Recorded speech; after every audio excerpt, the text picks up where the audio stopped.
जय श्री बालाजी महाराज। श्री शिवाय नमस्तोभ्यम। ईश्वर की कृपा आप सभी पर बनी रहे। कुंभ राशि दिसंबर 2024। जानते हैं क्या कुछ उतार चढ़ाव लिखा है समय ने कुंभ राशि से जुड़े जातकों के जीवन में दिसंबर 2024 को लेकर। दिसंबर 2024 के महीने में प्रमुख ग्रहों की स्थिति के बारे में अगर बात की जाए तो राहु की स्थिति अनुकूल नजर नहीं आ रही है। बृहस्पति चतुर्थ ग्रह में है, शनि दूसरे घर में है जो मध्यम रूप से फलदायी साबित होंगे। केतु 8वें घर में है जिससे प्रतिकूल कहा जा सकता है। रिश्ते ऊर्जावान रहेंगे। ऊर्जा का ग्रह मंगल, साथ ही रिश्तों का ग्रह भी मंगल कहा जा सकता है। इस महीने में तीसरे और 10वें घर के स्वामी होकर वक्री गति में रहेंगे, जिसके चलते आपके निजी जीवन में और वित्तीय प्रगति में थोड़ा उतार चढ़ाव आपको देखने को मिलेगा। जीवन पद्धति और परिवार में कई तरह के बदलाव आपको देखने को मिलेंगे। इसके अलावा अगर विकास की बात की जाए तो आपके जीवन में विकास थोड़ा मध्यम गति से रहेगा। दिसंबर 2024 के दौरान करियर से संबंधित ग्रह शनि आपके प्रतिकूल स्थिति में चलते आपको नजर आएगा। आपके ऊपर काम का दबाव ज्यादा होगा। शनि की स्थिति आपके करियर के संबंध में आपके धैर्य और बुद्धि की परीक्षा ले सकती है। केतु की स्थिति के बारे में बात की जाए तो महीने यानी 2024 दिसंबर केतु 8वें भाग में स्थित होंगे, जिसके चलते आपको धन की हो सकता है थोड़ी हानि भी उठानी पड़े। आपके द्वारा किए जा रहे प्रयासों में थोड़ी बाधाएं आए, थोड़ा सा तनाव भी आपको घेर सकता है।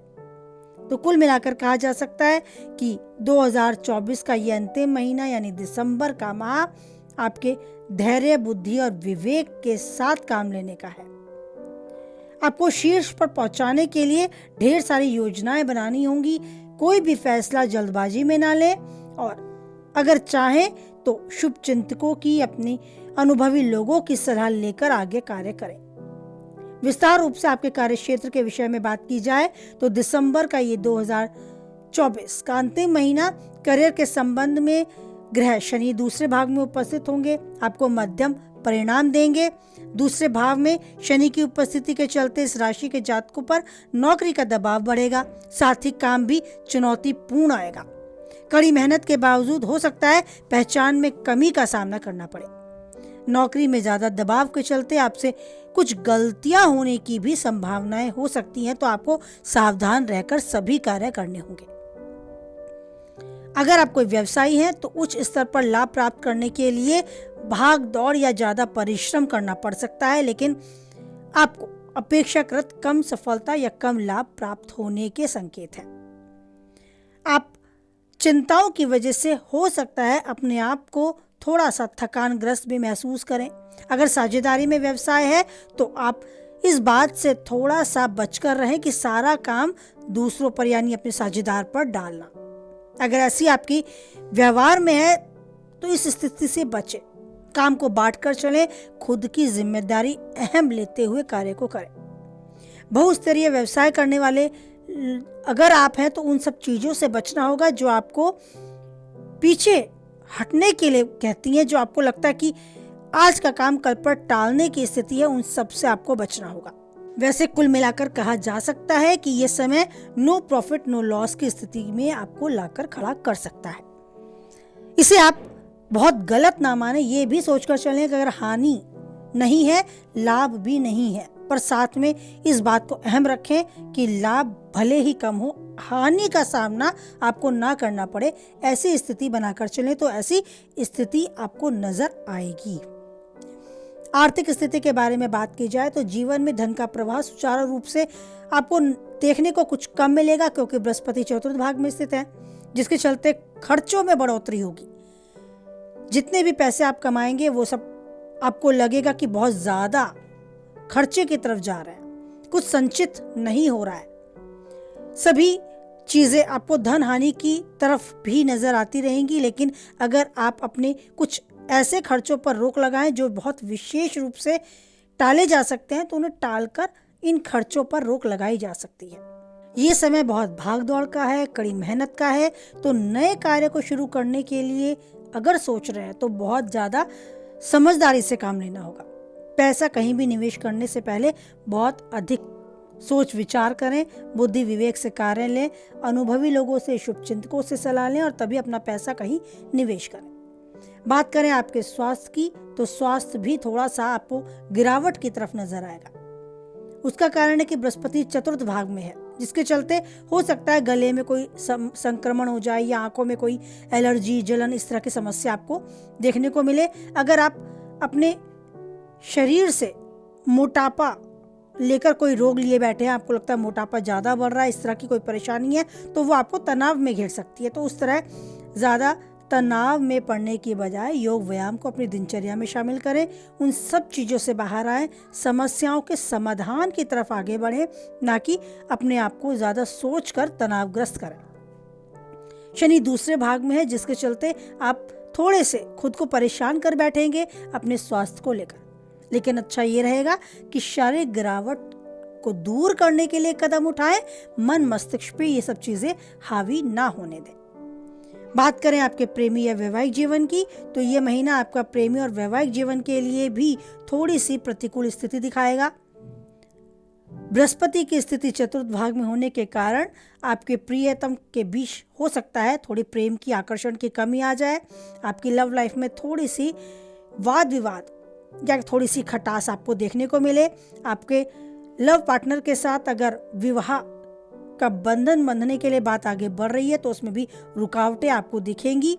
पहले से आप शादीशुदा हैं तो जीवन साथी के साथ खुशियां प्राप्त करने के लिए आपको अपने दिमाग को तंदुरुस्त करने की आवश्यकता है। ऐसी कोई बात ना करें जिससे सामने वाले की भावनाओं को ठेस पहुंचे। तो ये समय बहुत धैर्य के साथ आगे बढ़ने का है। जीवन में आ रहे वाद विवाद को आराम से बात करके विचार विमर्श के साथ सुलझाते चले। समय का उतार चढ़ाव समझ के इस समय को बिताएं।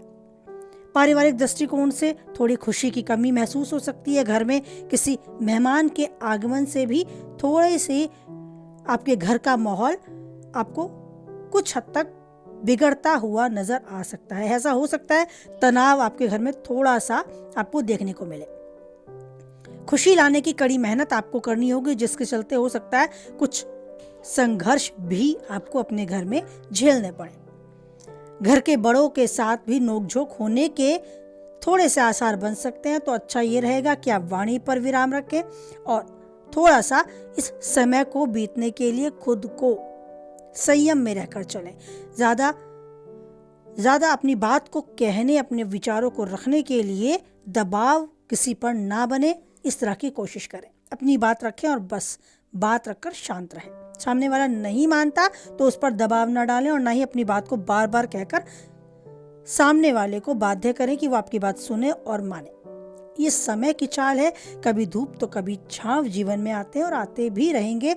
ये कुछ नए अनुभव कराते हैं, कुछ चीजों को नया हमें सिखाते हैं, तो उन्हें सीखते चलें और जीवन के संघर्ष में अपने को सक्षम करते चलें। इस बीच अगर आप अपने आप को परेशान पाते हैं तो कोई भी मंत्र जो आपको लगता है कि आपके बहुत पास है, आपको बहुत सूट करता है, आप उसे अपने आप से कनेक्ट कर पाते हैं, तो उसका जरूर उच्चारण करें। कुछ नहीं मिलता तो ओम नमो भगवते वासुदेवाय नमः इस मंत्र को धारण करें। उठते बैठते सोते किसी भी परिस्थिति में आप हैं, इस मंत्र को बस यूं ही अपने मन में गुनगुनाते रहें। साथ ही नाम जाप जो सबसे ज्यादा महत्व इस समय इस कलयुग में रखता है, उसका बहुत प्रभाव हमारे मन मस्तिष्क पे, हमारे आचरण पे, हमारे कर्मों पर पड़ता है।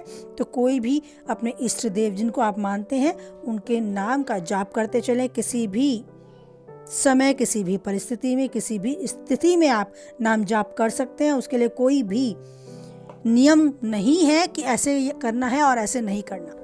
तो जैसे भी आप हैं, जिस भी तरीके से आप अपने को सुलभ मानते हैं उनका नाम लेने के लिए, तो अपने किसी भी इष्ट देव का नाम लेते चलें जो आपको लगता है कि स्ट्रॉन्ग, आपको मजबूत बनाने के लिए, जीवन के हर पल में जीने के लिए बहुत ज़्यादा सहायक सिद्ध होगा। उस ईश्वर का नाम जाप करें, जीवन के हर पल को अच्छे से जिए, जो चाहते हैं पाएं और आप उन्नति के शिखर तक यूं ही आगे बढ़ते जाएं। हमेशा खुश रहें, स्वस्थ रहें, मस्त रहें। इसी कामना के साथ वाणी को विराम देते हैं। कुछ हद तक वीडियो से सहमत आप रहते हैं तो लाइक करके अपनी सहमति हम तक पहुंचाएं। किसी के काम की बातें हैं तो उस तक जरूर शेयर करें। और पहली बार चैनल पे हैं, बने रहना चाहते हैं तो चैनल को सब्सक्राइब भी करें। साथ ही बनाए रखें ईश्वर पर अटूट विश्वास, क्योंकि जानते हैं खुद आप कोई है या नहीं है, वो ईश्वर है जो हमेशा रहता है मेरे आसपास और देता है मुझे हर पल में अच्छे से जीने का ये एहसास। तो ईश्वर के साथ यूं ही आपका मजबूत कनेक्शन बना रहे, उनका साथ आपके साथ बना रहे, इसी भरोसे को दृढ़ करते हुए बोले आप हमारे साथ। जय बालाजी महाराज, जय माता दी।